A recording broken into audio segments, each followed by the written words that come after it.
Hello बच्चों, अध्याय 5 कोष्टकों का प्रयोग आज हम पढ़ने वाले हैं। Use of brackets. तो कोष्टक यानी ब्रैकेट्स, जिसको आमतौर पर हम इस रूप में इस्तेमाल करते हैं, ऐसे और भी प्रकार है जिसको हम आगे पढ़ेंगे, लेकिन सामान्य रूप से कोष्टक को हम इस तरह से ज़्यादा उपयोग करते हैं और जानते हैं। इसका उपयोग कब करते हैं, किस स्थिति में करते हैं, ये सब चीज़ें हम इस अध्याय में पढ़ने वाले हैं। सबसे पहले हम संक्रियाएं देखें तो 4 प्रकार की मुख्य रूप से हम संक्रियाएं करते हैं। जोड़ते हैं, घटाते हैं, गुणा करते हैं या फिर भाग करते हैं। तो ये 4 प्रकार की संक्रिया हम मुख्य रूप से करते हैं।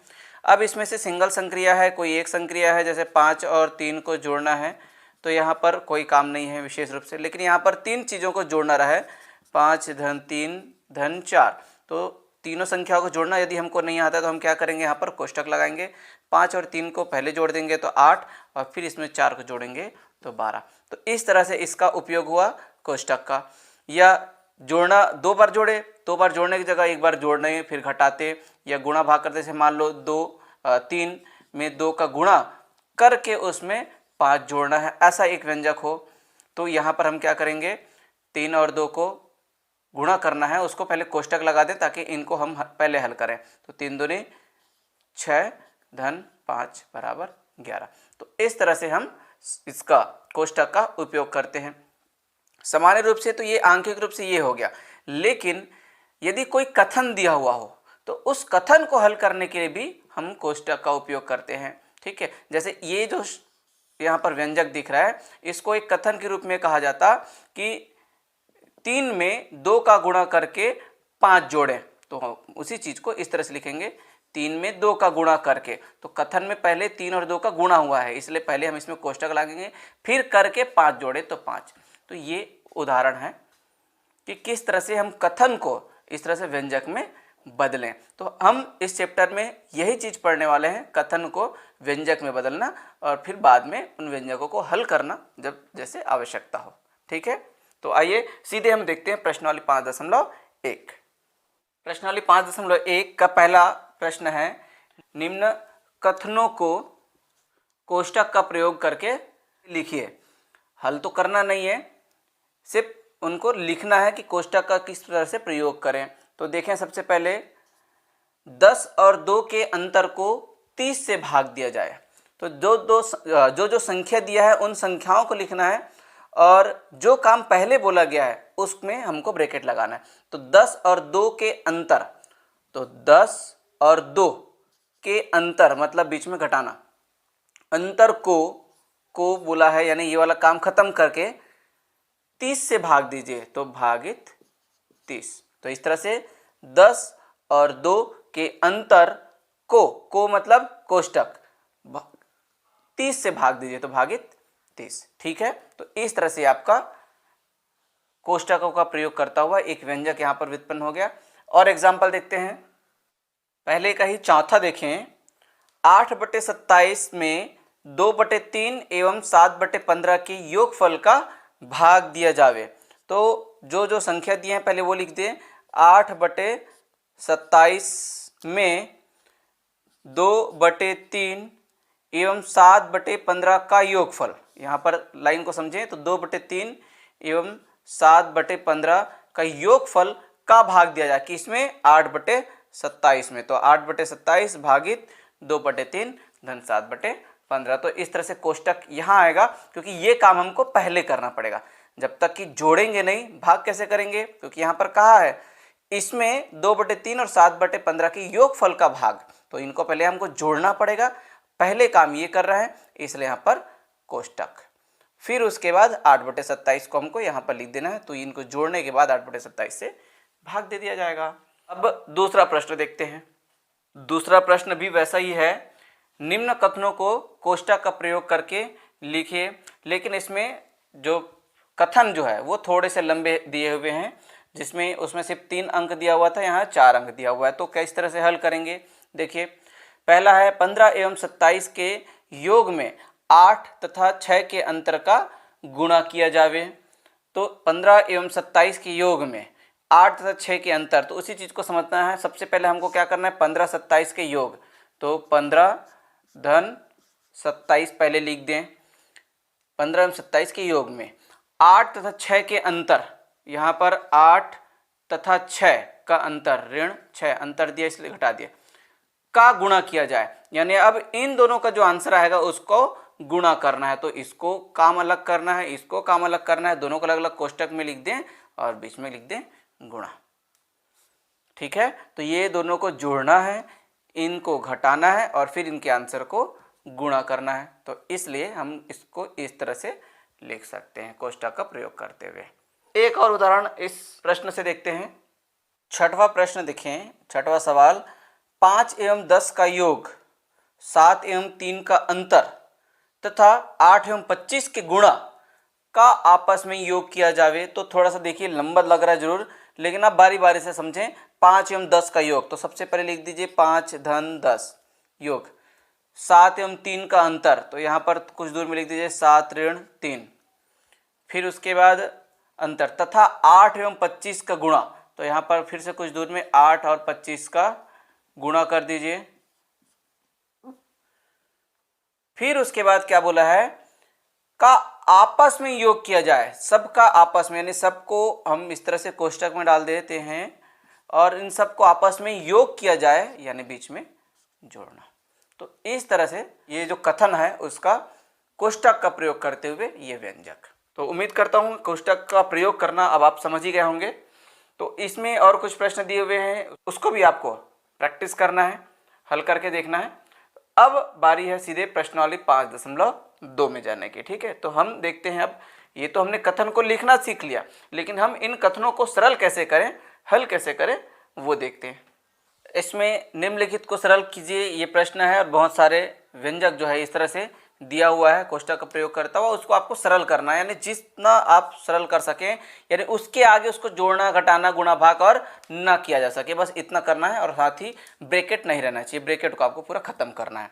तो देखिए, चलिए इसको सरल करते हैं। सबसे पहले 2a धन 4 और कोष्टक के अंदर है a धन 5 भी।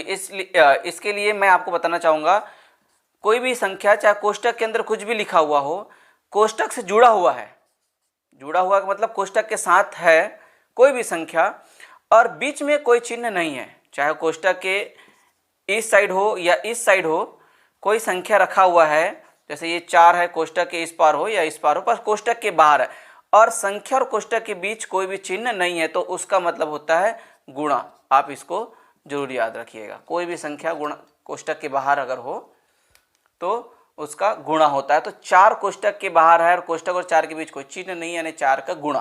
अब जब गुणा करेंगे कोष्टक के अंदर, तो कोष्टक में जितने भी अंदर की चीजें रहेंगी सब में गुणा होगा। तो 4 का गुणा जब a से करेंगे तो 4a, और जब इसमें करेंगे तो 4 पंचे 20b। इसको आप ध्यान रखें। इसके आगे आप हल कर सकते हैं क्या, 2a और 4a, यहाँ पर देखिए दोनों सेम चर हैं। ठीक है, तो समान चर को हम आपस में जोड़ सकते हैं। 2a धन 4a बन जाएगा 6a और ये 20b। ये नहीं जुड़ेगा क्योंकि इसका चर अलग है। ठीक है, ये a है तो ये b है, तो ये दोनों आपस में नहीं जुड़ सकता, याद रखिएगा। मैंने पहले भी आप लोग को यही बताया है, समान चर ही आपस में जुड़ेंगे। जैसे 2a 3a तो ये बन गया 5a। जिस भी तरह से अगर घात दोनों में समान है तब जुड़ सकता है, 2a 3a 5 1 घात 2। ठीक है, 2 1 घात 2 3 1 घात 2 यानी 5 1 घात 2। अगर घात समान है तब जुड़ेगा। ठीक है, घात कितना भी हो, घात समान रहना चाहिए और समान चर होना चाहिए। ठीक है, तब वो आपस में जुड़ेगा। a को आप b से नहीं जोड़ सकते, b को आपको a से नहीं जोड़ सकते, x y से नहीं जुड़ेगा, x x से ही जुड़ेगा, y y से ही जुड़ेगा, इस तरह से। तो ये पहले का सरल रूप है, ये हो गया, क्योंकि इससे आगे और आप सरल रूप में नहीं लेके जा सकते, इनको आप जोड़ नहीं सकते, इनको और हल नहीं कर सकते, तो यही इसका सरलतम रूप है। और कुछ उदाहरण देखते हैं। तीसरा सवाल है 4x धन 3 एक कोष्टक में, फिर उसके बाद बीच में ऋण और दूसरे कोष्टक में 2x धन 3। इसको आपको सरल रूप में लिखना है। तो हमको क्या करना है, कोष्टक हल करना है। सबसे पहले मैंने कहा है, अब ऋण के इस पार तो हमको कोई दिक्कत नहीं, कोई भी संख्या का गुणा भाग करना नहीं है, तो सीधे सीधे कोष्टक हटा सकते हैं।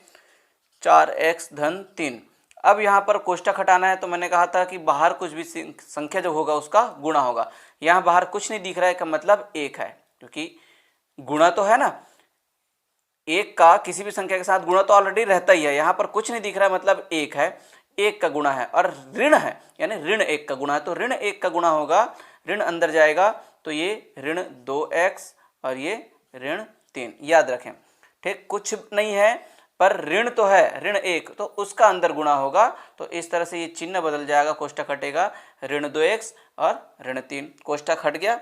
अब आप हल कर सकते हैं, तो इनको एक साथ लिख दीजिए, 4x ऋण 2x, इनको एक साथ लिख दीजिए, धन 3 ऋण 3, तो 4x में 2x घटाएंगे तो 2x और धन 3 और ऋण 3 कट जाएगा, तो 0 और 0 को लिखने की जरूरत नहीं है, तो सिर्फ 2x, तो इसका आंसर आया 2x। इसको हम सरल रूप में यहाँ तक लेके आ सके, इसलिए ये आया आंसर। किसी भी प्रश्न को आप जहाँ तक हल कर सकें उतना हल करना है, वही उसका सरलतम रूप होगा। ठीक है बच्चों। 9वां सवाल, 3/4 धन 11/19 और कोष्ठक के अंदर है 6/11 धन 7/22। इसको आपको सरल रूप में लेके जाना है, तो सरल रूप में लेके आने के लिए 3/4 तो वहीं जस का तस रहेगा, धन का चिन्ह है ही, 11/19 और यहाँ पर कोष्ठक के अंदर है 6/11 धन 7/22 और बीच में यहाँ पर कोई चिन्ह नहीं है, मतलब 11/19 का अंदर गुणा होगा।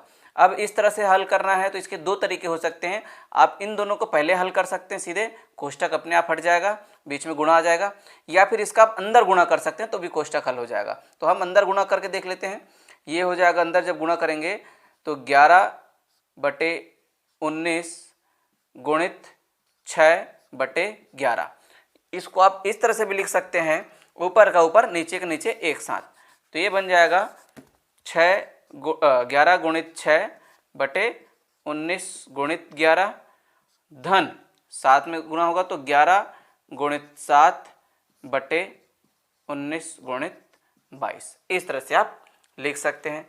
कोष्ठक हल हो गया है। अब आप नीचे लाइन में उसको और आगे हल कर लीजिए।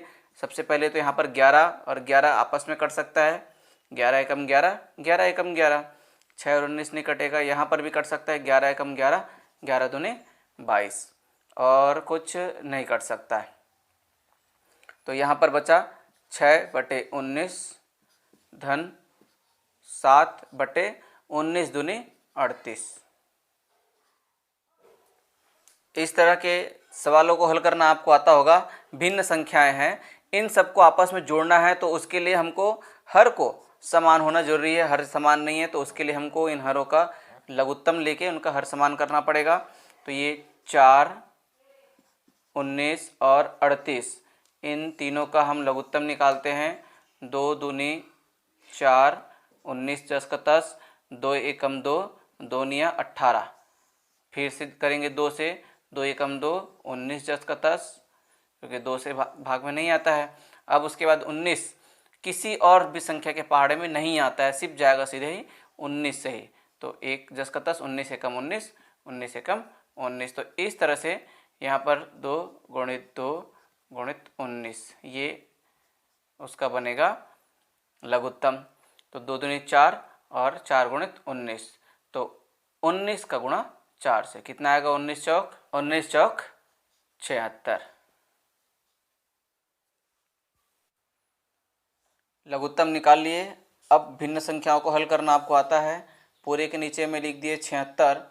अब बारी बारी से इनको हल करते हैं, तो हर का हम भाग देते हैं, 4 से भाग देंगे 76 को, तो 4 एकम 4, 3 शेष बचेगा तो 36 हो गया, और 4 निया 36, तो यह आया 19। अब यहाँ नीचे का भाग देते हैं और ऊपर गुणा करते हैं, तो 19 का गुणा 3 से, तो 19 दिया कितना हो जाएगा 57, धन 19 का फिर भाग देंगे 76 को, तो ये 4 बार जाएगा, 19 चौक 76 और 4 का गुणा 6 में, तो 6 चौक 24, धन 38 से भाग देंगे 76 को, तो 38 दूनी 76 और 2 का गुणा होगा 7 से, तो ये हो जाएगा 7 दूनी 14। अब इनको जोड़ देते हैं, ये 4 4 8 और 7 15 का 5 हासिल आया 1, फिर उसके बाद 1 और 2 3, 3 और 5 8 और 1 9, 95/76, इसको अगर छोटे रूप में बांटा जा सके तो वो कर लेते हैं।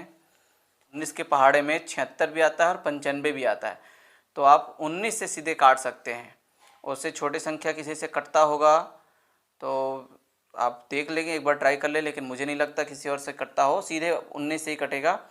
तो ये 5 से बार जाएगा 19 पंचे 95 और 4 बार जाएगा 19 चौक 76, तो 5/4 ये होगा आपका सबसे सरलतम रूप।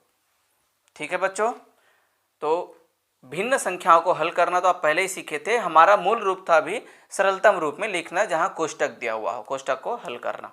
तो कोष्टक को हल करने के साथ साथ थोड़ा एक्स्ट्रा काम यहाँ पर हो गया। ये प्रैक्टिस के तौर पर आप देख लीजिए, परिमेय संख्याओं को जोड़ना, घटाना, गुणा, भाग करना आपको आना चाहिए, तभी हम आगे हल कर सकते हैं। ये देखो, कोष्टक हल करना था तो कोष्टक तो बहुत जल्दी हल हो गया था, पर हमको समय लगा परिमेय संख्या को, भिन्न संख्या को हल करने में। तो कोई बात नहीं, आप प्रैक्टिस करें, सब आसान लगेगा। तो प्रश्नावली 5.1 और 5.2 आप लोग जो बचा हुआ प्रश्न है उसको पूरा करिए। आज का क्लास हम यहीं समाप्त करते हैं। ठीक है बच्चों, बाय।